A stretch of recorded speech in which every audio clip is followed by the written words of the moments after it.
E eu começo hoje compartilhando esta imagem, sei lá, que adjetivo que a gente pode dar para isso? Bucólica? Não sei. Mas vocês percebem que tem aqui vamos dizer assim, tem um paradoxo, uma tensão, contraste, né? Não é isso? O que são esses materiais aí? Porque a gente tem um verde amplo, né? Uma área extensa verde, né? Aqui parece até que tem água, não sei. Aí a gente vê as vaquinhas de todos os tipos, tamanhos e tal. Mas também temos o quê?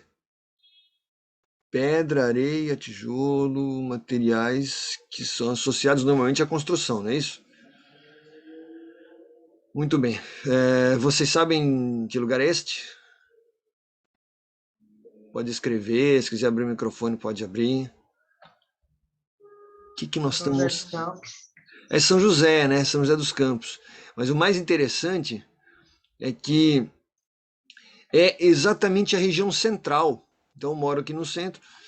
Na região central, a gente, assim, se parar, olhar para o lado do banhado ali, é isso aqui que vocês vão ver, né? Que deu um certo zoom e a gente vê várias vaquinhas. De vez em quando elas vêm assim, quase entram na avenida, vai subindo, quase que chega na Avenida São José. Estão lá, né? Essa é uma área de preservação permanente, né? E o curioso, então, mas ao mesmo tempo a gente tem essa coisa da construção, né? E tá rolando agora, nesse exato momento, enquanto a gente está conversando aqui, eu ouvi ontem isso, né? Tá rolando uma concentração, né? Acho que desde cedo, diante da Câmara, né? Da Prefeitura e tal. Então, moradores do banhado que estão se manifestando. Por quê? Porque a área, tecnicamente, ela não pode ser, vamos dizer assim, urbanizada, né? Tem que ter um respeito ali, não dá. E parece que a prefeitura está querendo fazer uma via expressa ali, né? Então o pessoal está meio desesperado, moradores, né? Tem uma vila aí. Vocês têm ideia de há quanto tempo esses moradores estão aí? Aqui a gente não vê aqui, né, as casinhas, mas ficam mais lá mais para esse lado aqui, ó, para cima da foto, né? Mas o pessoal tá aí, gente, desde o começo da década de 30, então são 90 anos, né? Casas, famílias, né?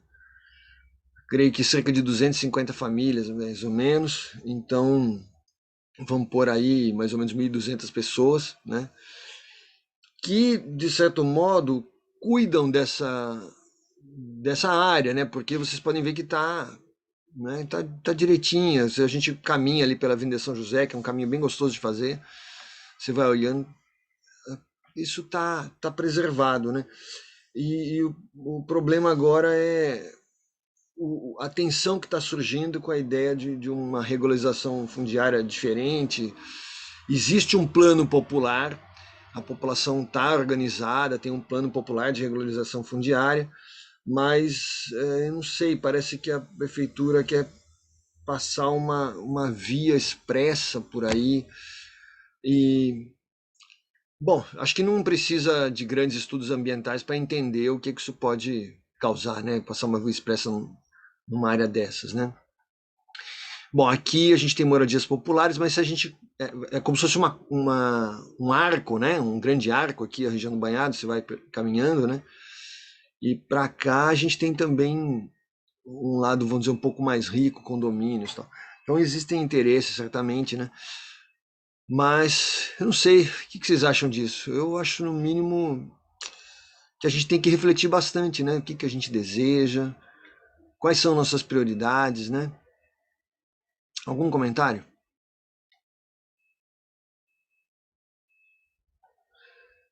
Que a gente pense em estudos sociais, né? Caramba. Essa é a nossa comunidade. Para quem mora em São José, né? Não tem como você, mesmo que seja de vez em quando, você passa ali pela região do Banhado, pela Avenida São José, né? Uma das principais. Então a gente está vivendo esse momento vamos dizer, reticências, né? A gente não sabe exatamente para onde vai caminhar isso. Claro que depende de todos nós, né? Mas o poder público está acenando com a ideia de fazer uma via expressa aí.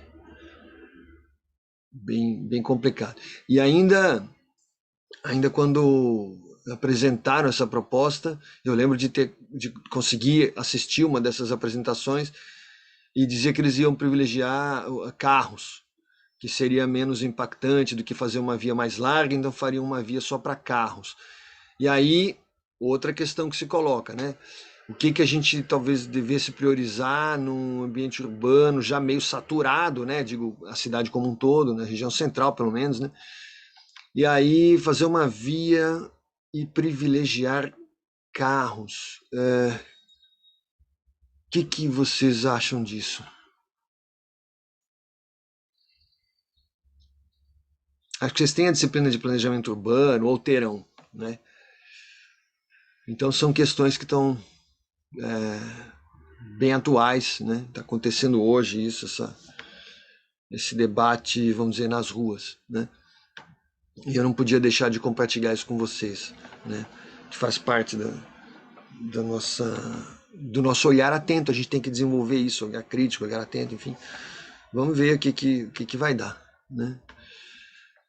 Bom, eu tenho um texto para compartilhar com vocês, que na verdade, vou dizer, é a leitura de um texto, porque eu já tô começando a abrir aqui.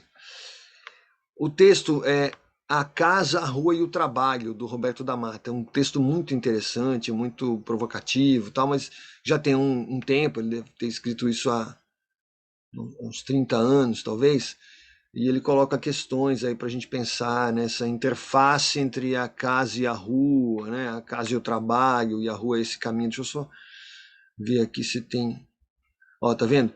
A primeira edição desse texto saiu no livro Que Faz o Brasil Brasil, de 1986. Então ele já tinha essa observação sobre a casa, a rua e o trabalho no Brasil, né? Esse é o foco dele, né?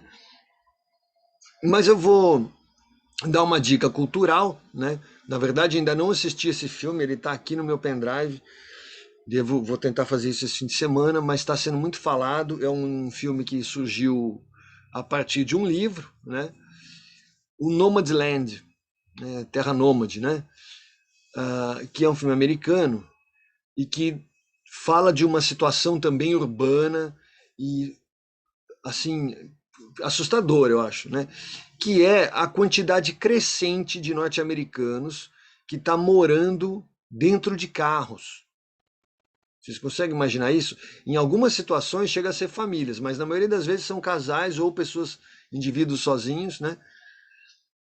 Que não estão suportando o alto custo de vida nos Estados Unidos e não conseguem um emprego fixo, né? Não tem um emprego que permita, ganha muito baixo, né? Eles fazem bicos, trabalham em lugares assim, é o que o pessoal chama de uberização do trabalho, né? Presta serviço e tal. Essas pessoas não estão conseguindo um lugar para morar, né? Então, é, você consegue comprar um carro por um valor baixo, enfim, um carro velhão e tal. E aí as pessoas têm cobertores lá, uma garrafa d'água e tal, e passam o dia perambulando e dormem nos carros. Você já tinha ouvido falar disso? Já está rolando há anos esse fenômeno lá, né? E aí tem a questão da segurança, né? Quer dizer, a falta de segurança, né? Então, existem alguns lugares onde esses caras estacionam, né? Ah, algumas redes de supermercados, de hipermercados, né? Que ficam abertas a noite toda, tal. Então tem estacionamentos ali. Então está começando a ser cada vez mais comum a pessoa, se você for fazer compra de madrugada num desses lugares, tem estacionamentos imensos, né? Aí você vê, tem alguns carros com, sei lá, com coisas cobrindo o vidro, né? E pessoas morando ali, dormindo ali. Aí de dia não pode, né? Ela sai e tal, e volta. Uma coisa horrível, né? Eu li um desses relatos, né, de uma pessoa que trabalha de empacotadora na Amazon e É isso, né? A maioria, o perfil dessas pessoas nos Estados Unidos é, no geral, acima de 50 anos de idade, né? A maior parte. Então, são pessoas que têm dificuldade de encontrar uma recolocação no mercado. Então, não é gente que não tem estudo, não é exatamente isso. São pessoas variadas, diferentes formações, e, né, que estão caminhando para essa situação, né? Bem tenso. Então, eu falei, pô, isso está conectado com algumas coisas. Então, hoje a gente começa colocando esse debate, colocando essas questões para pensar. O custo da moradia não é só no Brasil, é nos Estados Unidos também. Aqui, o custo que a gente teria que debater é o custo do deslocamento, né, dos fluxos, do deslocamento urbano, porque semana passada eu. Olha, nas últimas 2 vezes que eu coloquei gasolina, estava 5,75. E depois eu estava na reserva sem ter como colocar gasolina. Fui ver, estava 5,97, mesmo posto, né? Verifiquei em volta, mesmo valor. Pus a 5,97. No começo da semana eu fui ver, o mesmo posto estava 6,07. Né? É bom a gente relatar isso, né? O cronograma da coisa, a cronologia, como questão de 10 dias, 15 no máximo. E ontem à noite eu estava chegando da Univap e passei na frente do mesmo posto, estava 6,13. Então, assim, custos, né? Coisa para a gente pensar. Bom, vamos pensar um pouco como pedestres agora, que acho que é o que nos resta, né? O que é interessante também, né? Então, o da Mata coloca assim, que a gente tem uma divisão clara entre dois espaços que são fundamentais na vida social, a casa e a rua, né? Muito bem. E o que representa isso, né? Vamos dizer, quais os paradoxos, contrastes, né? Casa está relacionado com permanência, né? A rua é o movimento, normalmente, para a maioria das pessoas, é um lugar onde você passa, né? Então é um lugar de movimento. Mesmo quem mora na rua está o tempo inteiro sujeito ao movimento, né? Que mais? Casa a gente tende a identificar com família, né? Um espaço da família. E a rua é o espaço mais geral da sociedade, não é isso? Mais uma dimensão disso. A gente pensa que a casa é um lugar teoricamente mais calmo. A gente sabe que às vezes rola tretas domésticas, né? Mas um lugar mais calmo, um lugar de intimidade, um lugar onde há limites, né? Tem coisa que você não faz em casa, enfim. E na rua aquela rapidez e ausência de limite, né? Inclusive um negócio que eu acho absurdo, né? Que é a quantidade de pessoas que ainda e principalmente de carro, né? Que joga lixo, assim. Às vezes o cara joga lixo para a janela. Eu acho revoltante isso, né? Ou tá andando e joga assim. E assim, a falta de noção de que aquilo também é a tua casa estendida, né? Porque em casa você não faz isso, né? Bom, vamos lá, uma outra oposição entre casa e rua. A casa está relacionada normalmente com ordem e tradição, né? Enquanto que a rua está mais associada com fluxo, né? Muito bem. Seguindo, vamos aprofundar agora o nosso olhar sobre a casa, né? Atribui-se grande importância à proteção das fronteiras da casa, né? Muitas casas possuem empregados, né? Deve haver, então, uma responsabilidade pelo espaço, a gente tem que cuidar do espaço, né? Subentende-se isso. Mas também pela vida das pessoas a ele atreladas, né? Então a gente tem que precisamos nos preocupar com quem frequenta, quem está lá, né? Existe isso é natural. A casa, ela é muito mais do que o lugar onde a gente come e dorme. Tá? É também isso, né? E nos abrigamos. Tá? O que mais que tem a casa? Né? Vamos lá. A casa tem historicidade e tradições. Né? Por exemplo, se eu perguntar para vocês agora, provavelmente alguns de vocês vão ter. É que vocês são todos jovens, né? É até covardia perguntar isso, né? Mas assim, vocês devem ter lembranças. Vocês moram há muito tempo na casa de vocês? Tem gente que mora desde que nasceu na mesma casa, não? Pode escrever no chat aí. Será que alguém mora desde sempre, né? Eu morei numa casa até os 3 anos e depois, olha só, várias pessoas. É que vocês são novinhos, né? Várias pessoas então moram desde sempre na mesma casa, né? Eu morei do 0 aos 3 anos numa casa, depois fui para um outro lugar onde eu morei até os 17, né? Olha que legal. Aí, aos 17, quando eu entrei na Unicamp, saí de casa para nunca mais voltar, né? Aí morei em vários lugares e agora eu tô aqui. Ah, coisa mais incrível. Fazendo as contas, acho que tá provavelmente, se emendar até o ano que vem esse lugar onde eu moro hoje vai se tornar o lugar onde eu moro por mais tempo. Se já não for, acho que talvez já seja, né? Mas foram várias mudanças. Mas tem gente que mora a vida inteira numa casa. Se você mora, por exemplo, que nem a Manuela, desde os 6 anos, tal, é uma vida, né? Então existe uma historicidade, existem as lembranças, né? Tradições, vamos colocar aqui lembranças, né? E isso marca então a nossa relação com o espaço, né? Então provavelmente vocês devem ter lembranças assim fortes, né?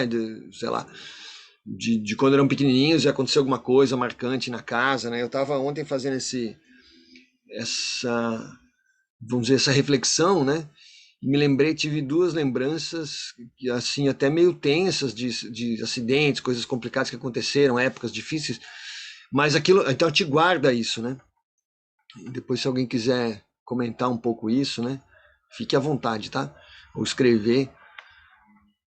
Junto com essas tradições, com as lembranças que a gente traz, né? Com essa noção histórica mesmo em termos pessoais, existe então um contexto moral. Está relacionado com o fato de que a gente, na maioria das vezes, mora com a família, pelo menos nessa fase inicial da vida, tal, com valores e visões de mundo específicas, né? Quando chega na adolescência, quando a gente se torna, vamos dizer, jovens adultos, esse problema eu não tive muito porque eu saí de casa, né? Mas tem pessoas que relatam que começa a ter uma certa tensão, às vezes em termos de opinião, né? Você pensa uma coisa, acredita numa coisa, você lê, de alguma forma aquilo chega de um jeito diferente, né? Você tem contato com gente mais jovem, de repente seu pai e sua mãe estranham aquilo, né? Então, enfim, muda, começa a mudar o cabelo, né? Tal, o jeitão. Então, existe esse contexto moral ali associado àquele espaço. Né? A gente percebe que é muito mais do que o espaço físico, né? Vamos ver o que mais que a gente pode mencionar aqui. Não se trata de um lugar físico, mas de um lugar moral. Isso é uma frase que o da Mata destaca, né? No texto dele, aqui eu estou apresentando as reflexões oriundas de uma leitura crítica do texto dele. A casa também se define, olha só, pelas pessoas cuja entrada é autorizada, né? Não é todo mundo que entra na sua casa, certamente, né? A gente tem que tomar um pouco de cuidado com isso mesmo, tá? Faz sentido, né? Então a gente tem, com todas essas dimensões, esses aspectos, a gente acaba desenvolvendo uma visão de que a casa é um lugar singular, é um espaço exclusivo, né? Faz sentido. Cada casa é única no que se refere ao convívio social. Né? Mesmo um grupo de amigos, né, se comporta, não sei se vocês têm algo para contar sobre isso, um grupo de amigos que se comporta de um modo diferente na casa de um ou de outro. Né? Tem uma casa lá onde os pais têm uma certa cultura lá e o espaço é de um jeito e você se comporta de um jeito. Na outra casa já é às vezes mais formal, né? Então, por exemplo, na minha casa o pessoal não tinha formalidade nenhuma, é coisa de come na sala, no sofá, é coisa, casas de gente que tem uma vivência de praia, enfim, praia, o cara é mais tranquilão, né? Existem outros lugares que são mais formais. Então a mesma pessoa, ela pode se comportar de forma diferente, isso é natural, acontece, ela acaba né, se portando de um jeito diferente, pô, aqui eu vou, né? Não vou ficar sem camisa aqui, pô, chato, tal. Então tem essa questão, né? Mesmo em casas de condomínios, vilas, né, aquelas vilinhas com várias casas de uma do lado da outra, e ou conjuntos residenciais, né? Normalmente essas são construídas de modo idêntico, né? Então você tem às vezes aquelas caixas de fósforo gigante, né? Caixa de sapato, né? Que mora gente dentro, e tal. Mas mesmo nessas vilas, vilinhas bonitinhas, mas né? de um certo padrão, tal. Mas é comum a gente ver uma fileira de casas, né, construídas de modo idêntico, tal. Mas vão surgindo sinais de identidade, não é isso? Ah, o Felipe estava comentando ali. Depois a gente pode. Eu queria que vocês abrissem o microfone mesmo, se quiser conversar, comentar, é bem legal, né? Beleza. Então, assim, tem essa questão dos sinais de identidade que vão surgindo, né, aos poucos. Será que vocês conseguem? Eu estou pensando aqui uma coisa que eu me recordei agora, que mostra um pouco isso. Agora, teríamos que ver como está hoje, né? Que é a questão das Olimpíadas, né, no Brasil, que geraram uma. Teve certas vilas, lugares que foram. Teve gente que teve que ser realocada porque construíram estádio, coisa. Então houve alterações urbanas importantes em alguns lugares, né? E eu lembro no sul teve uma região ali que teve que tirar duas ruas foram, né? Tinham que ser desocupadas. Aquilo foi virou área olímpica, e tal. E essas pessoas então foi construído, né? Foi feito esse deslocamento urbano e ah, uma coisa que as pessoas se queixavam muito era isso, né? Pô, a gente é como se é difícil você fazer isso. Você tira uma pessoa de um lugar, joga no outro, assim, sabe? O entorno é diferente, a vizinhança fica diferente, né? Então existem tensões. Isso acontece, a gente tem relatos dessas coisas acontecendo no mundo todo, né? Mas assim, há formas e formas de fazer, né? A pior é essa, quando não tem muito critério e as pessoas são meio sorteadas assim para ir pro. Ah, vai ficar na casa 30, o outro vai ficar na 56, o outro vai. E aí um monte de casa igual e fica aquela tensão, aquela, vamos dizer, uma frieza, um estranhamento. Estranhamento acho que é a palavra, né? E aí, com o passar do tempo, isso vale também quando a gente chega numa casa, isso vai acontecer com vocês, quando a gente chega numa casa, vai morar num lugar novo, enfim. E no primeiro momento aquilo não tem a tua cara, né? Não tem como, né? Imagina, vocês ficaram, sei lá, 20 anos morando com os pais, de repente vai sair, vai ter um estranhamento. Com o passar do tempo, né, vão surgindo sinais de identidade, certo? A gente vai deixando aos poucos a casa, o apartamento, né, mais com a nossa cara. Então eu gostaria que vocês comentassem o que vocês acham que vai dando esses sinais de identidade. Quais são? O que a gente pode fazer no lugar onde a gente chega, na casa nova, que vai mostrando, dando os nossos sinais de identidade, né? Tem um amigo meu que ele faz transmissão agora nesse online, né, modo remoto, o cara tem sempre um pôster atrás, eu falei, mas isso aí, já sei que ele tá na casa dele, né, porque é muito característico. Mas vamos lá, quais são os sinais de identidade que a gente pode dar para um espaço novo, assim? Mais cedo ou mais tarde vocês vão se ver diante disso, né? Pode escrever. Quero ouvir como é que vocês... Como a gente personaliza, né? Tem uma palavra que eu não gosto nem um pouco, as pessoas falam customizar. Pô, eu acho que o negócio... Isso não é português, né? Mas tudo bem. E aí, sinais de identidade. O que pode ser sinal de identidade? Bom, quando você está realmente se mudando, uma construção nova tal, e tem aquele monte de casa igual, às vezes as pessoas trocam, né, os batentes, pintam, né? Aqui no prédio onde eu moro, por exemplo, tem um tipo de porta muito simples, né, um certo padrão claro, tal, que é o padrão do prédio todo. Então são, sei lá, 68 apartamentos, né? Então todos foram entregues com aquele tipo de porta. Mas se você for ver hoje, esse é um prédio mais antigo, tal, já tem mais de 40 anos, então ou seja, isso é uma coisa boa hoje em dia, é legal, né? Você sabe que tá sólido, né? E quando a gente vai ver, se a gente começar a olhar, né, nos andares e tal, eu acho que talvez um terço das portas continue daquele jeito, mas a maior parte já rolou uma alteração, né, uma identidade e tal. Às vezes rola até uma tensão quanto a isso, né? Dependendo do que a pessoa coloca na frente, né? Tem uma que gosta muito de gato, tem um monte de gato em casa, e aí pintou, o negócio é tudo cor-de-rosa, com um monte de foto de gato, de imagens. Tem gente que fica um pouco, sei lá, estranha, né? Mas é um super sinal de identidade, né? Bom, pensando em casas térreas, pensando nesse mundo espaçoso, a gente tendo espaço, flores e jardins, né? Então, às vezes, duas casas parecidas tem uma areazinha ali, um quintal, e numa delas só tem terra, tal, e na outra o pessoal fez uns canteiros, né? Tem um jardinzinho, tem flores, e dá um aspecto totalmente diferente, né? Muito bem. Que mais? Uma inscrição. Às vezes tem alguma coisa escrita ali, né? Tem uma frase, mesmo um apartamento às vezes tem, a pessoa escreve, tem alguma coisa na porta, na entrada, mas quando a gente está indo para um sítio, por exemplo, é comum ter inscrições, assim, aquele arco, né, com um batente, um arco mesmo de entrada, aparecem coisas escritas, enfim. Essas escritas de parede podem acontecer também nas paredes internas, né? Eu lembro de uma pessoa querida na cidade onde eu morava que a casa era quase que uma amostra de grafite, assim, era interessantíssimo. Agora, morar num espaço desse deve ser um pouco complicado, eu acho. Uma inscrição, o que mais que vocês pensam que poderia ser colocado para dar sinais de identidade aí?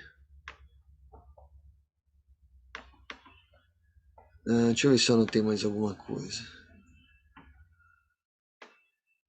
Um único azulejo diferente. Então você está numa casa, tem duas, três casas, né? Estou pensando ali umas vielas em Portugal, aquelas cidadezinhas, casas bem parecidas, só que se você vai chegando perto, todas elas têm sua carinha, sua diferença. Às vezes é o tipo de flor, mas é muito comum ter um azulejo diferente. E às vezes une as duas coisas, tem um azulejo e uma inscrição. Enfim, vai mostrando. O que mais? Vocês estão muito quietos. Que é um sinal de identidade? Se a gente abrisse aí a câmera, né? O que. Vocês veem que eu tô hoje, eu tô com uma parede branca, tem uma porta de armário aqui atrás, não tem nada muito identitário, né? Mas se eu virar um pouco para os dois lados, vai aparecer, né? Algumas. Deixa eu ver se. Assim, ó. Aí já começa a aparecer umas imagens, né? Aquela coisa. Quem tem filho, né? Pendura as artes do filho e tal. Então, vai dando aquela cara, né? E aí, e vocês? Me contem. O que tem de identitário aí que meu pai gosta de tal coisa, a gente mexeu tal coisa aqui e tal. Certamente tem algo que faz com que esse apartamento, se for um apartamento, seja diferente daquele do vizinho, né? Então isso tudo a gente está falando do espaço interno, do espaço, vamos dizer, mais familiar, mais íntimo, né? Que é o que a gente associa muitas vezes à ideia de casa. Seguindo, a casa é um espaço ao mesmo tempo inclusivo e exclusivo, né? Que aquilo é que é a história, né? Como se fosse uma célula que ela tem uma permeabilidade seletiva. Vocês gostaram disso? Isso aí é um termo da biologia, né? Permeabilidade seletiva. Algumas partículas entram, outras são vetadas, né? Então a casa ela inclui, ela pode abrigar agregados, né? Quem é que, sei lá, chega na sua casa e você fala, não, pode chegar a hora que quiser, não tem problema. A minha casa é permeável a você. Então, pode vir e tal. Quem que seria? Além dos moradores. O morador não vale, o morador já, beleza, já tem a chave. Mas quem que não tem a chave e que de repente pode ser um agregado, pode, né? Que vocês diriam? Vamos ver, a gente tem aqui algumas noções disso. Então, parentes e amigos, né? Agora, dependendo do contexto, mais os amigos do que os parentes, né? Tem parentes que às vezes você não quer abrigar muito, né? Mas vamos lá, vai, o cara chegou, precisa de uma pousada, né? Parentes, amigos, quem mais? Animais de estimação, né? A gente não está falando disso, que é super importante, né? O convívio, né, que a gente tem com os animais, e que para muitas pessoas isso é importantíssimo, né? Então, sei lá, não sei quem tem animais de estimação aí, ou a família tem, vocês moram com algum, né? Gato, cachorro, vocês têm? Isso também, e também é algo que dá uma certa que torna aquela casa única, né? Eu estou pensando na casa de uma amiga, eu devia ter guardado essa foto, acho que eu não tenho mais. Na época eu tirei uma foto, quando eu entrei, cheguei na frente da casa e ela tinha. As pessoas têm um cachorro, que é o cachorro mais estridente, o latido mais estridente do planeta Terra. Eu acho que é. Tinha que ser entrar no Guinness, né? E aí, aquele negócio, a gente chega e o cachorro pequenininho, né? Como sempre, né? Os pequenos fazendo barulho. E todo mundo fica meio assim, né? Aí, outro dia eu passei lá na frente, tinha uma placa. Ela colocou uma placa. Eu vou ver se tira a foto dessa placa. Tá escrito assim: cuidado, cãozinho FDP. A própria dona colocou, né? Cuidado, cãozinho FDP. Porque você tá andando na rua, você não conhece. Você passa ali perto, você quase pode desmaiar, morrer de susto, né? Aquela gritaria e tal. Então, são as identidades também. Bom, vamos lá. O que torna os habitantes da casa diferenciados dos demais membros da sociedade? Né? O que é que vai fazer com que aqueles moradores... tem algumas coisas, né? O bairro. Um bairro onde aquilo a casa se localiza, tá aquela região, né? Ah, tem certas diferenças, tal. Então você às vezes vai identificando um pouco. É... Bom, tem até sotaques, né? Em alguns casos, ah, mesmo em São José dos Campos, existem algumas regiões que tem um sotaque, tem um jeito de falar que é predominante ali. Não sei se vocês sabem a que me refiro. Tem alguém costumes familiares, com certeza, legal. Então, hábitos, vou colocar barra costumes familiares, né? Isso mesmo, legal. Isso aí. Em algumas regiões, inclusive, isso é mais forte do que em outras, né? Então, tem um bairro que eu acho muito simpático em São José, que é Santana, né?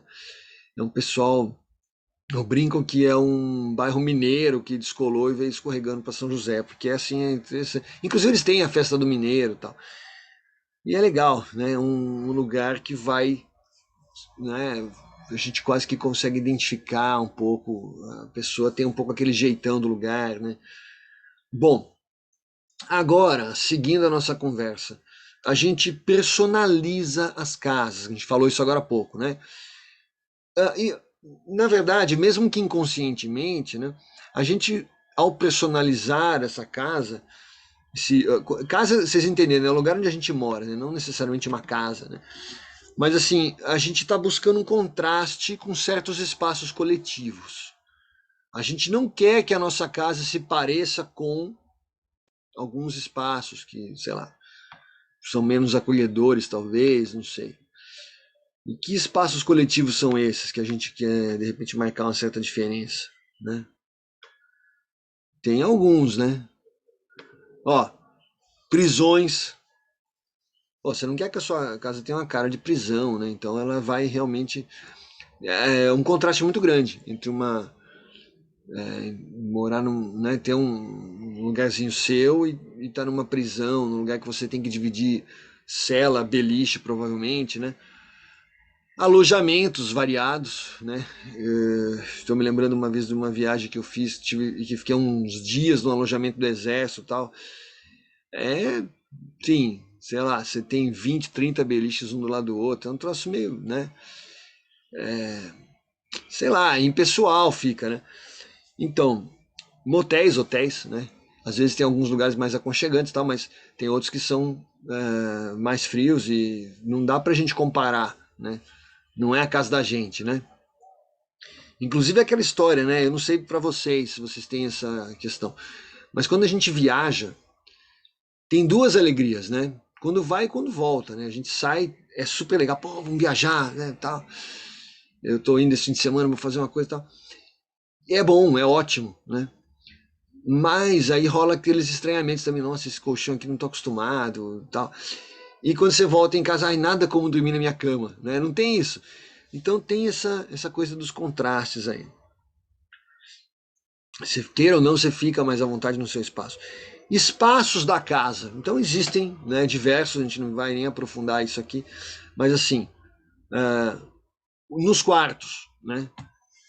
Quadros, posters, fotos, tem outros aqui, tem um quadro aqui na minha parede que é do Hulk cortando o cabelo do Thor.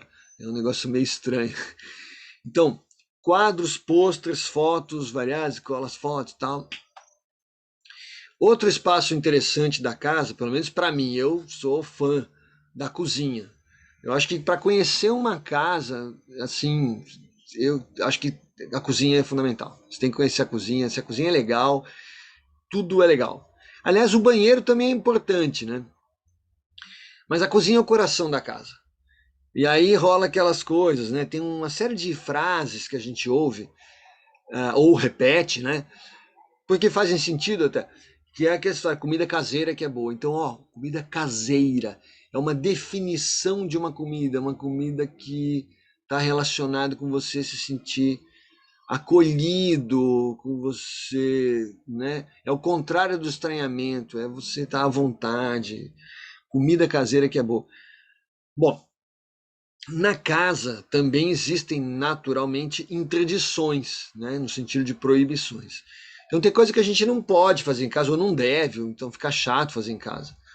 O que a gente não deve fazer em casa? O que vocês diriam? Aquele lance do lixo, do jogar o lixo no chão não vale em lugar nenhum. A gente não deve fazer isso em lugar nenhum, né? Mas assim, coisas que são estranhas numa casa, né? Sei lá, não tem comércio dentro da casa, né? Existem raros casos em que de repente a pessoa adapta ali uma casinha para virar um estabelecimento e tal. Mas assim, na tua casa, cada lugar que você mora, de família e tal, não tem comércio, né? Não vai, não costuma entrar e passar vendedores gritando coisas, tal. Não, não é assim que funciona, né? Seria super estranho, né? E o vendedor é um cara que para entrar em casa tem que ter, ah, sei lá, você já conhece de algum lugar, senão você não vai deixar um cara entrar do nada, né? Aí tem uma outra questão que dizem, né? Eu moro só eu com meu filho aqui, mas dizem que a gente é super afinado nessa questão política. Mas a discussão política dizem que é uma área que é, né, um campo onde pode rolar treta mesmo, né? Principalmente quando chega no fim de semana, que às vezes é o horário, o tempo, aquele almoço de sábado ou domingo, é o momento em que junta todo mundo, casas maiores, né? Cada um tem seus horários e é difícil juntar todo mundo. E aí, que acontece? É uma discussão desejável, né? Os debates são desejáveis para a formação da cidadania. Mas às vezes, quando é aquela reunião de família maior, às vezes fala assim, não vai ficar discutindo política com seu tio, deixa, né? Não fala, não entra nesse assunto com a sua avó. Vocês nunca ouviram isso? Às vezes rola isso, né? Nem sempre é recomendada a discussão política se não se deseja quebrar a harmonia do almoço de domingo. Então é uma coisa muito da casa, né? E muito brasileiro isso, né? Ah, não, não vamos, né? Por outro lado, e a gente está aqui chamando atenção, claro, para as diferenças, né? Na rua, a discussão política, ela é mesmo marcada pela disputa.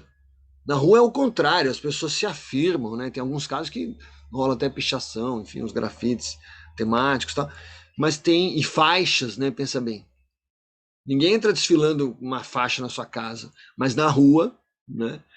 E a gente tem vivenciado, né, tempos em que, sei lá, na mesma avenida, na Avenida Paulista, no sábado é uma passeata pró, não sei o que, no domingo é uma passeada anti. Então, é bem a coisa do espaço público como local aberto e marcado pelas tensões, até ideológicas, tensões políticas, disputa, né? Bom, a casa ordena um mundo à parte, né? O que a gente percebe de predominância? Não é que é sempre assim, gente, por favor, tá? É complicado mesmo generalizar, mas eu vou arriscar fazer alguns comentários. Estou me baseando em reflexões puxadas pelo Roberto da Mata no texto dele. Um discurso conservador tem uma tendência, muitas vezes em algumas casas, a ter um discurso conservador. São valores morais defendidos por homens, né? Às vezes é um homem que é um cara mais duro, tal, na casa, e também pessoas mais idosas, né? Se você mora com a mãe e com a avó vai ter hora que vai falar coisas no meu tempo não fazia isso. Nossa, não comia assim sem mesa, sem toalha na mesa, né? Tem que pôr toalha. Então rola um discurso, né? Ali. Existe uma defesa da família, né? Dentro da casa. A tendência nas conversas é defender a família e o compadrio. O que é compadrio? Uma instituição bem brasileira, né? A gente tem aí o da Mata comenta isso, mas o Gessé Souza, mais recentemente, é uma referência bem legal, e ele discute sociedade brasileira. O cara que escreveu um livro chamado A Elite do Atraso, vocês já ouviram falar? Eu vou escrever aqui no chat. Então, é uma dica de leitura.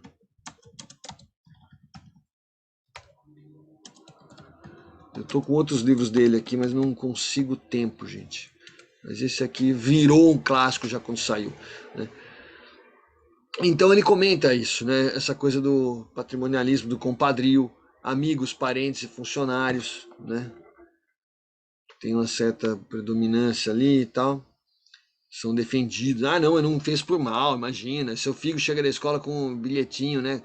A direção liga lá, ó, seu filho quebrou uma pau, que fez uma briga aqui, provocou o colega e tal.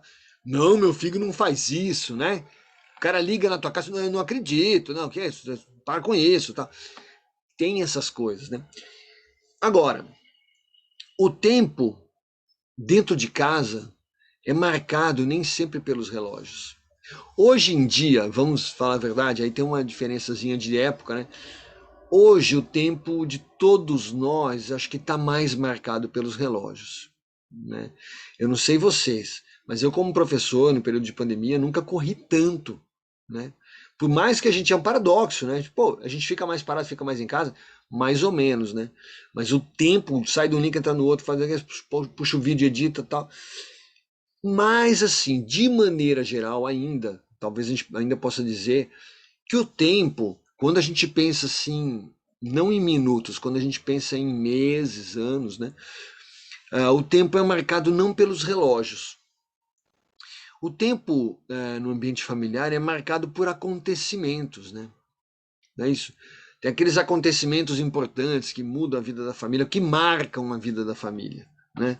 O que a gente pode dizer que são acontecimentos marcantes, vamos dizer, que mostram a passagem do tempo no ambiente familiar, no ambiente doméstico, na casa? O que seriam acontecimentos marcantes aí? Aqueles acontecimentos que depois de um certo tempo você vai falar: isso foi logo depois de ter acontecido tal coisa. Ah, não, isso não tinha ainda, né? Almoço de família. Felipe, ó, seguinte, almoço de família é um acontecimento, mas assim, não todo o almoço, né? O almoço tá, em alguns casos, né? Dependendo da família, aquela família italiana grandona, tá, é sempre um acontecimento. Mas assim, estou me referindo, se você pensa a longo prazo, os últimos 5 anos, né, na tua família, o que foram aqueles dias marcantes? Não tem uns dias especiais? Viagem, né? Saída da viagem. Por exemplo, a pessoa foi fazer a primeira viagem dela para a Europa, enfim, sei lá. Então ficou todo aquele furdunço, né? Arruma, prepara a mala, tal. Nossa viagem para isso. Então são essas relações, esses momentos. A viagem para Rio Quente, pô. Isso é uma data, né? Se marcou, né? No meu caso, por exemplo, tem uma questão dos natais também, que não são a gente tem o Natal é um acontecimento, mas assim teve um ano específico que foi um Natal diferente. A gente nunca viaja no Natal e naquele Natal viajou. Então eu lembro de coisas assim, nossa, foi naquele Natal assim, né? Momentos marcantes. Isso, então a Jennifer está colocando, ó, os momentos marcantes são sempre aqueles presentes com a família, não só em datas comemorativas, exato, né? Então, sei lá, primeiro ano de faculdade, fui morar longe, né? Fui morar em Campinas, né? Mas não tinha muito ir e vir toda hora, tal. Então, quando chegou no meu primeiro Natal, depois que final de ano, né? Depois que eu estava morando fora, eu lembro do dia que eu cheguei, de alguns aspectos do dia que eu cheguei, né?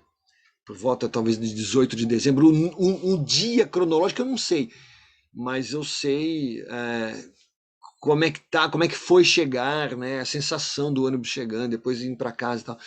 Então realmente são essas datas marcantes, acontecimentos, o retorno, o filho pródigo voltando para casa, né? Que mais? Tem outras coisas importantes, né? Ah, a minha amiga Mariana ganhou nenê esses dias. Então é o dia do nascimento, né? E a gente brinca, fala, pô, você teve uma bruxinha, né? A Isis nasceu no Dia das Bruxas. Pô, que interessante. A decoração de aniversário você já sabe qual vai ser, todo ano, né? Então rola essas brincadeiras. Então são acontecimentos, o nascimento, né? E naturalmente também as mortes, né? Porque existe isso, né? Ah, são coisas que marcam a gente, né? O casamento, né? E as saudades, quando a gente se lembra desses dias, o dia que você saiu de viagem, o dia que você voltou, enfim, a saudade faz parte, né? Então, são essas coisas que imateriais estão de algum modo impregnadas nas paredes deste lugar. Faz sentido o que eu estou falando? Né? Então, casa e rua são mais do que meros espaços geográficos. Né? Casa e rua são modos de ler e falar do mundo, são pontos de vista diferentes, né? Locais de fala diferentes, isso está se falando muito hoje em dia, né, nessa expressão. Vamos lá, vamos para a rua. Né? E na rua, o que, que acontece? O que, que a gente tem? A rua é principalmente uma conexão entre a intimidade da casa e o trabalho ou estudo. Né? Eu estou pensando aqui de modo otimista, estou seguindo a leitura do Damata, mas eu estou pensando, então, no pós-pandemia, num tempo em que a gente volte a conviver mais, né? Então, da sexta que vem, por exemplo, vai ser um momento marcante, porque a gente vai ter que. Eu vou passar por ruas onde eu não costumo passar sempre, porque vai ser meu caminho para encontrar vocês, né? Então, a rua como transporte e conexão entre a intimidade e o trabalho. Né? Ao mesmo tempo, existe também uma questão da passagem do tempo. A passagem do tempo em casa, ela é marcada por nascimentos, casamentos, óbitos, né, viagens importantes. Mas na rua também aparece um pouco isso, a gente vai comentar. A rua também pode ser espaço de lazer, né? Infelizmente cada vez menos, né? Mas tem um pouco isso. Ainda tem, se você vai para Santana, por exemplo, tem criança, de vez em quando você pode encontrar criança jogando bola na rua, alguma coisa assim. Existe a praça pública, né? A praça pública é um espaço super importante. A gente tem a Praça Afonso Pena, no centro de São José, que é um espaço de encontro, enfim. Bom, uma frase que está nesse estudo do Damata e que eu vou colocar para vocês: o que é negado em casa, a gente tem na rua. Pô, mas e aí? O que, que ele considera que é negado em casa? Ele coloca assim: sexo e trabalho, né? Na rua. O trabalho já meio que caiu por terra, a gente está trabalhando em casa, fora de casa e tal. A questão do sexo, bom, enfim, se você mora sozinho, se você não tem, né, ou então se você mora com os pais também é meio complicado, né? Você trazer namorado tem toda uma negociação aí, né? Às vezes é em outro ambiente. O movimento, o fluxo constante de pessoas desconhecidas, né? Então surgem aquelas expressões que as pessoas falam, nossa, tava o maior povo lá, hoje em dia tá falando muito aglomeração, nossa, tava uma aglomeração, né? A massa. Né? Quando a gente fala massa, a gente pensa o quê?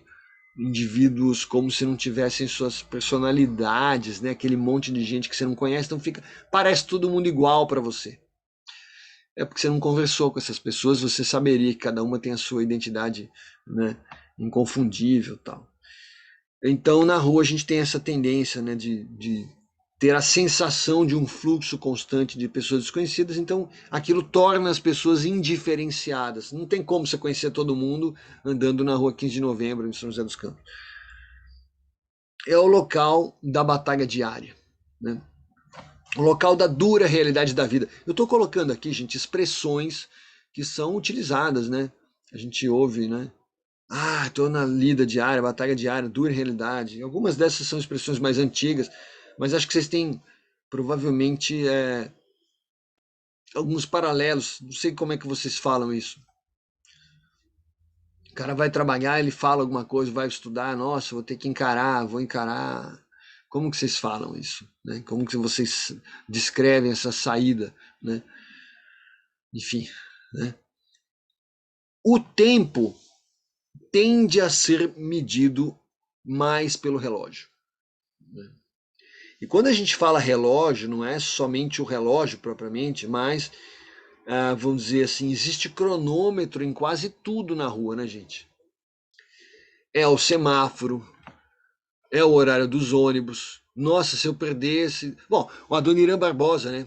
Vocês conhecem, o Trem das 11. Olha o nome da música, uma das músicas mais importantes do cancioneiro brasileiro, né? Se eu perder esse trem que sai agora às 11 horas, só amanhã de manhã.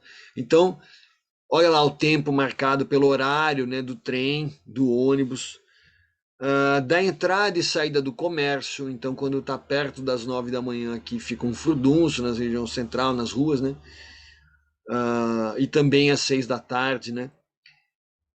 Entrada e saída horários de entrada e saída das escolas. Então, a maioria tem vários colégios e tal, a aula começa às 7h15, 7h10 e tal.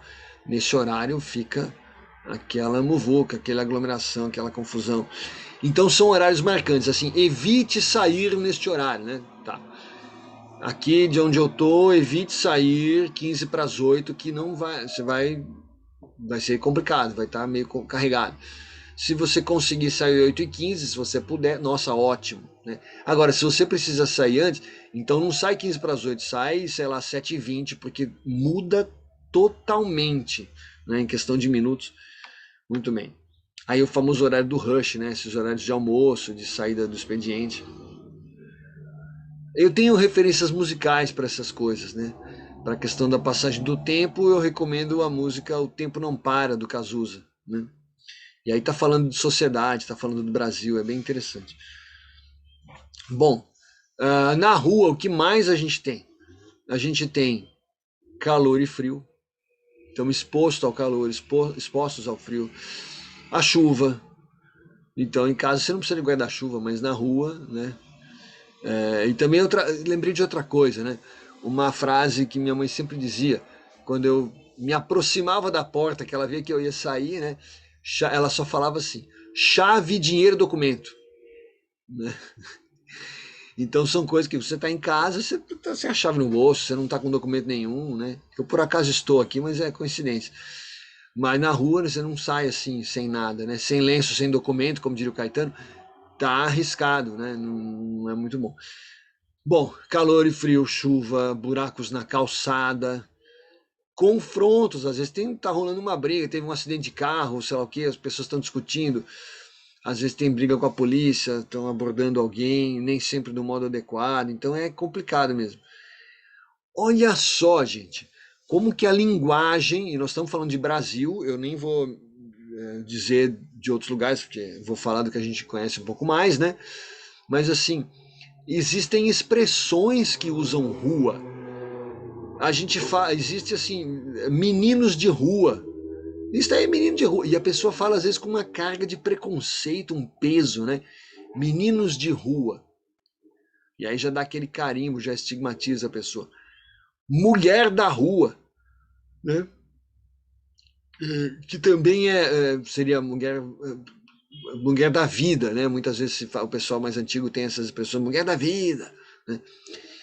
Ah, e o contrário disso seria uma expressão super conservadora, que é dizer que essa mulher é recatada e do lar.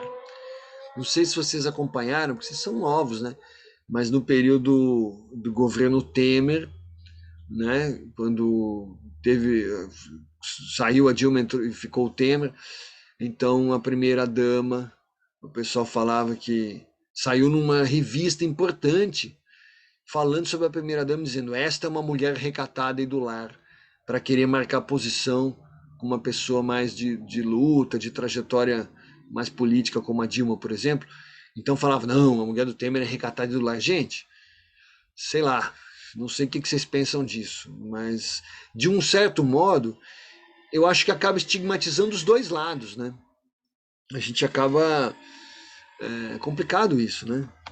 Mas aparece, olha só, o que eu tô querendo chamar a atenção para vocês, de vocês, ó. Aqui, o menino de rua, a mulher da rua, né? Então é assim que, né? E quando eu era criança que queriam me assustar, falavam você, cuidado quando você sai na rua porque tem a velha do saco, que é uma velha que guarda as crianças dentro do saco. Gente, que sacanagem falar isso pro filho, pra uma criança, né? Meu Deus do céu. Pra deixar a criança com pânico, né? Pra não sair na rua, né? Então, e olha a diferença, a mulher da vida, menino de rua, mulher da rua, contra, do outro lado, a mulher do lar. Ah, o que você faz? Trabalho? Eu sou do lar. Né? É que agora não tem mais muito isso, né? Porque tá difícil para todo mundo tem que trabalhar no jeito de outro. Outra coisa, lembra que a gente viu, acho que foi na semana passada, o texto, o relato da Domitila, boliviana, líder boliviana. Não tem essa de mulher do lar, caramba, a mulher trabalha mais ainda, né? Do que se estivesse na rua, então elas fazem até as contas, né? De quanto que aquilo significa, né? Na economia doméstica. Bom, outra referência musical que está relacionada com rua, né? Eu gosto muito do Criolo, né? É um cara muito esperto, inteligente, antenado e tal. E aí ele tem essa frase: não existe amor em SP, né? Para falar da frieza das ruas, enfim. E a gente tem que quebrar isso, né? Vamos lá, algumas frases típicas. Vamos pensar, eu marquei algumas aqui. Algumas frases típicas. Rua é selva, mano. É o cara que chama, esse cara que você encontrou, a rua é selva, mano. Né? Dá pra imaginar isso na voz do Mano Brown, sei lá. Né? Comida de rua é ruim. Então a mãe fala: nossa, você vai comer na rua, mas comida de rua é ruim. Não tem isso. E ó, de novo o de rua, cara. Aparecendo aqui. Né? Que mais? Frases que falam de rua. Outra recomendação de mãe. Cuidado, hein, meu filho? Cuidado com o que você vai fazer. Discussão na rua é perigoso, hein? Tipo, porque a mãe não tá do lado, né? Não pode proteger ou o pai. Gente, isso vale mesmo quando a gente é adulto, né? A gente cresce, mas pra mãe, né? Pra mãe e pai, né? Ainda fica aquela coisa. Então, aqui toda. O que que aparece que a rua não é o lugar mais aconchegante, não é o lugar mais adequado, não é tão confortável. A rua é selva, mano. E que é perigoso, né? As coisas que se diz. Que mais que a gente tem aqui? Não converse com estranhos na rua. Tem isso. Né? Sim, existe lazer na rua, né? Como a gente comentou. O que que seria lazer na rua, lazer público para vocês? Vai lá. Bom, tem os parques, né? Mas o parque, ele queira ou não, é uma rede de proteção também. Normalmente tem segurança e tal. Pensando mais em rua, lugar aberto mesmo, o que que a gente poderia, vocês saberiam dizer alguma forma de lazer aí? Existe lazer, né? Esporte, ó, o João Vitor está colocando, né? Sim, tem a questão do esporte, né? Mas de todo modo tem a questão do ir e vir. E você vai, ó, eu tô aqui também, eu tô né, justamente hoje, eu tô aqui sexta-feira, eu tô, né, com a camisa do meu time e tal. Mas é complicado, né? Às vezes até para ir para um campo, para um estádio, você agora está liberando de novo a torcida, mas você vai e daí pensa, pô, mas o jogo acaba, sei lá, às 11 da noite e para voltar, então tem toda uma questão aí, né? Os caminhos, então é o que está aqui. Os caminhos escondem perigos diversos, mesmo quando você tem lazer, né? Na rua, corre-se o risco de ser mais um, que significa perdem-se os privilégios. Aquela história de falar, esse aqui é o meu filho. Na rua você não é filho de ninguém, na rua você tá solto, né? Então não tem essa. Bom, a pior coisa do mundo, gente, a gente tá falando de Brasil, e isso é uma coisa muito brasileira. É horrível aquela história do você sabe com quem eu tô falando, né? Eu acho que sei lá, qual seria a resposta quando a pessoa vem com, é porque é uma arrogância, né? Um símbolo de arrogância extremo, né? É, tem, se fosse um inglês para responder, talvez, porque inglês é muito irônico, né? É, poderia responder, why should I? Por que eu deveria saber, né? Não interessa, sei lá. Então, mas assim, mesmo essas pessoas correm o risco de perder os privilégios de repente, os caras querem dar carteirada, quer dizer, você sabe quem eu sou, mas corre o risco de encontrar sei lá, uma pessoa honesta do outro lado e falar, meu senhor, sinto muito, aqui é proibido estacionar, o senhor vai ser multado. E acabou, meu, né? Acabou. Como aliás tinha que ser, né? Por isso mesmo, por uma série de questões, né? Que a gente está vendo aqui, uma tensão no ar que existe na rua, né? Na rua predomina um discurso contestador. É aquilo que a gente comentou antes. A rua acaba sendo um espaço para manifesto, para contestação.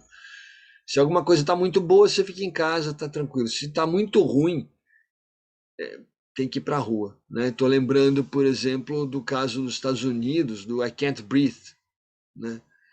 Não consigo respirar, daquela morte horrorosa que aconteceu na rua. E como as pessoas foram para a rua, mas olha, teve que rolar essa punição aí para a polícia americana, senão ia ter muito quebra, como aliás chegou a ter, inclusive antes, porque uma tensão, uma contestação muito grande, uma violência absurda, né?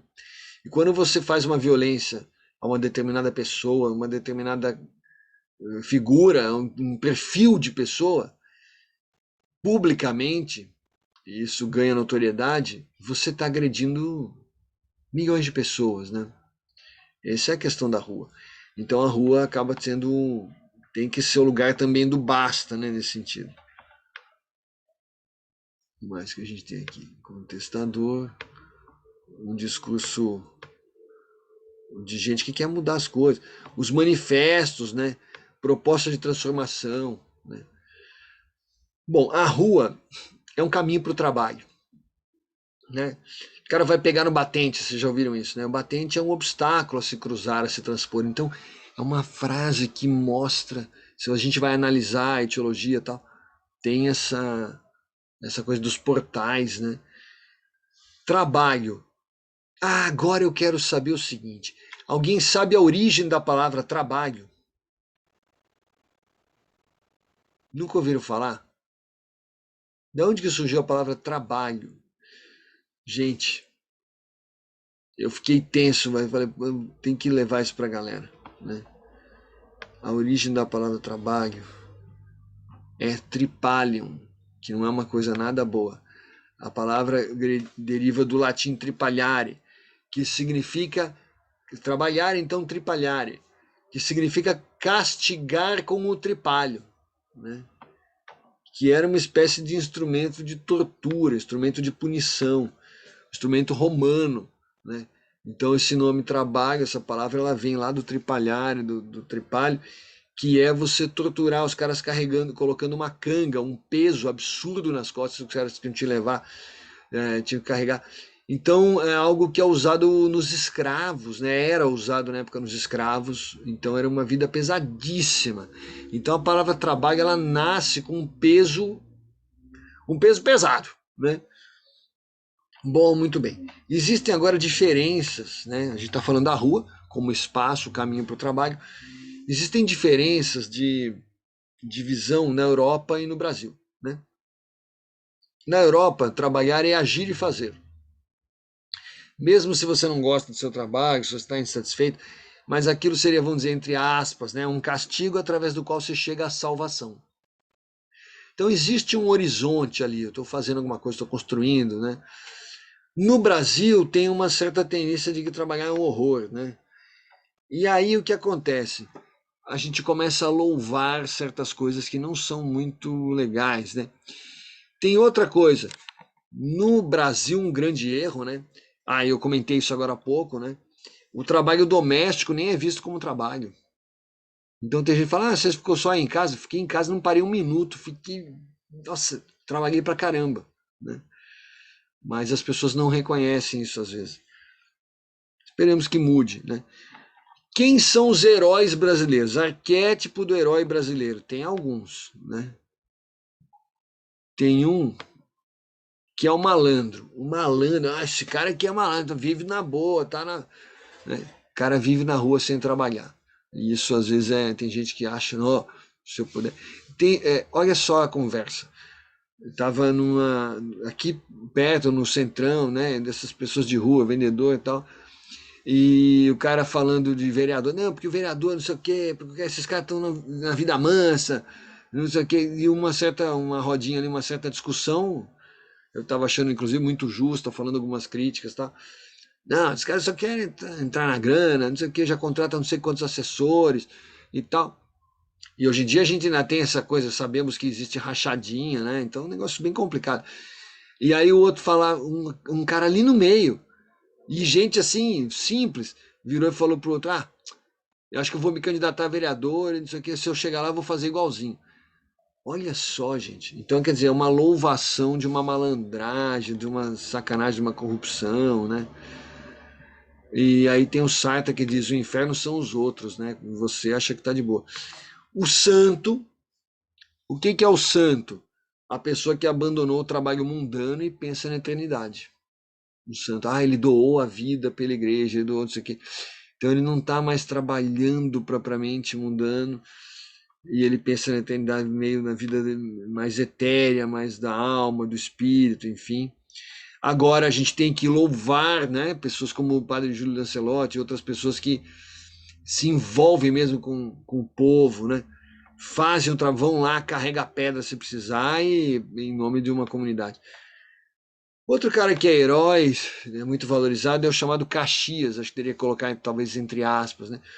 É um sujeito que não trabalha em geral, mas fica defendendo leis, né? Fala, oh, vocês têm que trabalhar, tem que fazer isso. Começa a cobrar muito. Gente, cuidado, o cara que começa a cobrar demais, às vezes, se você for ver, ele só dá truque, sabe como é que é? E quer que os outros fiquem fazendo. Bom, no Brasil a gente não tem esse costume de glorificar o trabalhador. E a rua, consequentemente, não é vista como um local onde se pode ganhar a vida honestamente. Consequentemente, né? Não é vista como um local onde a gente pode ganhar a vida honestamente. Como é que a história explica isso, gente? Qual é a raiz histórica desse desprezo pela rua, né? Desde o tempo da colonização, desde o Brasil colônia, pessoas decentes, e a gente tem registro histórico disso, não deviam ficar perambulando na rua. Já tinha essa coisa, esse jeito de falar. E outra, não deveriam exercer trabalhos manuais. Então, o trabalhador de rua, ele normalmente está fazendo trabalho manual. Às vezes está quebrando pedra, às vezes está vendendo um produto, às vezes está, sei lá, consertando o fio. Sei lá, mas são trabalhos manuais sempre, né? Ah, e aí tinha aquela recomendação europeia, né? Os colonizadores, pessoas decentes não ficam fazendo trabalho manual, deixa isso para os escravos, deixa isso para quem não tem condição, tal. Um negócio super preconceituoso, né? E, e que, na verdade, são maneiras de ver o mundo que acabam propagando o preconceito, né? Nós vivemos o eco disso, gente. Por incrível que pareça, já tem mais de 100 anos, 150, 140 anos que teve a abolição, mas, meu, quanta coisa parecida ainda, né? O Brasil, e por quê? Né? O Brasil tem um histórico de 400 anos de escravidão. Né? Então, as relações entre patrões e empregados no Brasil são opressoras de um modo específico. Né? Além, e olha só aquela coisa do jeitinho brasileiro, não, mas a terra, o pessoal é bem gentil e não sei o que, acolhedor. Brasil acolhedor. Então, olha só, além de explorar o trabalho alheio, o patrão ele é o responsável moral, né? Praticamente ele é um dono do escravo funcionário. Tem pessoas que são muito radicais e que falam mesmo, marcam, e é para a gente refletir sobre isso, né? Que o funcionário é simplesmente um escravo que é pago. Em certas relações de trabalho, pois pode ser realmente bem complicado mesmo, né? O cara é tratado, sabe, de modo desrespeitoso. Isso é muito chato, né? Muito chato mesmo. Bom, aqui eu estou dando um exemplo de uma outra questão que é que está chovendo hoje em dia de lojas e estabelecimentos grandes onde o empregador impõe ritos. Tem hinos e dancinhas para os funcionários, todo mundo dançando com a camiseta, não sei o quê, faz umas coreografias malucas lá tal. E a questão não é questão de gosto, não. O que eu estou colocando aqui é que, e até o livro 1984, do George Orwell, apresenta situações semelhantes, né? Aqui, George Orwell. Quem não leu tem que correr ler esse livro. É sensacional, né? Acho que a maioria de vocês já deve ter lido, né? Mas assim, o problema é o constrangimento que essas coisas geram, né? Todo mundo tem que fazer um sinal assim, não sei o que, dançar. E se o cara não quiser, e se tiver alguma coisa que o impede, ou enfim, a questão moral para ele, até religiosa, ele não vai ficar fazendo essas festinhas, e às vezes aquilo é imposto, então é chato, né? E o cara fala, eu só queria estar em casa, né? Então tá vendo a oposição, né? Casa, rua. Existe um disfarce nas relações trabalhistas. Isso é coisa brasileira também. A pretensa amizade do chefe permite ao patrão exercer um duplo controle. Isso aqui é o da Mata que está dizendo. O patrão ele governa o trabalho, pois ele é quem oferece o emprego, e também pode controlar as reivindicações dos empregados, pois ele apela para moralidade, às vezes para relações de compadrio, fala, não, eu te defendo, estou do teu lado e tal. Só que fica um pouco aquele questionamento, né? Em resumo de toda essa nossa conversa, casa e rua são espaços básicos a partir dos quais nós definimos nossa sociabilidade, né? A gente vê que tem muita coisa que a casa constrói na gente, não é só a gente que constrói casa. E a rua também. Por exemplo, de uma cidade para outra, né? Eu tive a experiência de morar, por exemplo, em Piracicaba, que na época que eu morei, era um lugar super tranquilo, ótimo, assim, e você se sentia quase em casa na rua, um lugar bem aconchegante. Outros lugares já são mais tensos, né? Você vê o Rio de Janeiro, que eu acho um lugar lindíssimo, eu adoro o Rio, mas assim, você anda com medo, né? Anda preocupado, né? Então a nossa sociabilidade ela é marcada pelas nossas experiências na casa e na rua. São lugares complementares também. O que falta num existe no outro, né? Você está ali, está em pé, comendo um lanche meio correndo, porque você tem outras coisas para fazer ali perto, e pensando, poxa, mas de noite eu vou jantar em casa, tal. Então são essas oposições. São lugares de fala diferentes. Quem vive na casa enxerga o mundo de um jeito X, quem vive na outra casa de um jeito Y. Quem vive na rua, então, enxerga o mundo ainda de uma outra forma, provavelmente bastante diferente, né? E é isso, né? Agora, depois de toda essa conversa, eu faço aqui o meu convite, né?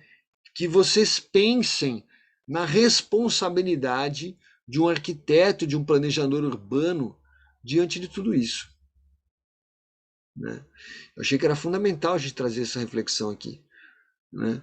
E vocês têm a sorte de ter aula com pessoas como a Fabiana, que daqui a pouco vai falar com vocês.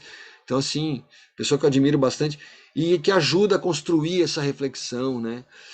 Pensa na responsabilidade de um arquiteto e de um planejador urbano diante dessas coisas todas que a gente está falando e dessa oposição casa e rua, né? E será que a gente tem perguntas que eu coloco? Ou então coloquem perguntas também no chat, né?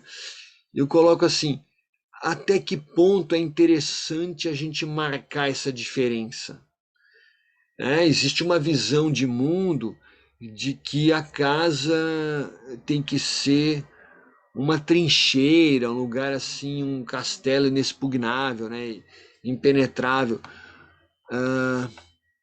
Até que ponto isso é legal, né?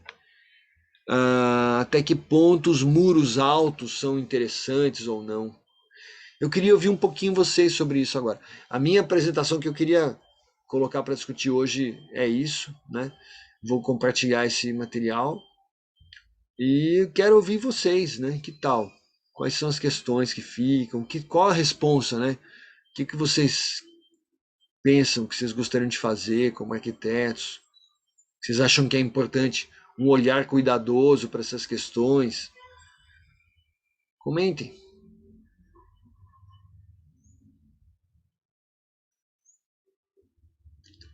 Nossa, não precisa falar todo mundo ao mesmo tempo, hein?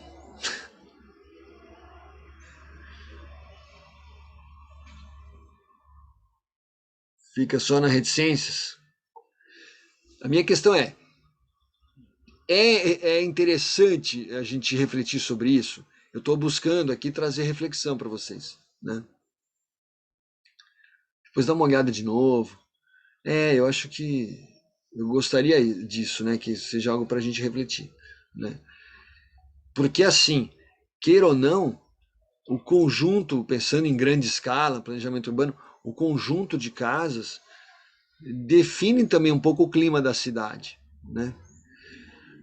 Se você tiver um bairro ou uma região, uma rua que seja, onde tiver um monte de muros altos, que não tem janela, não tem nada, não tem jardim, quintal, é um monte de muro alto, né? Bem alto.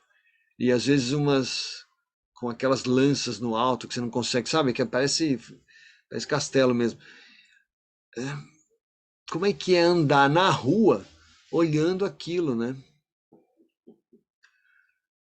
A sensação é diferente de um lugar mais de portão aberto, né, mais transparências, né, mais revelador. Eu acho que a ideia, eu falei, meio que improvisei aqui, eu usei a ideia da biologia da permeabilidade, mas eu acho que uma questão a gente pensar, né, deixo a questão sobre a permeabilidade na interface casa-rua. Acho que essa é a. Tô colocando aqui no chat pra gente não perder isso, tá?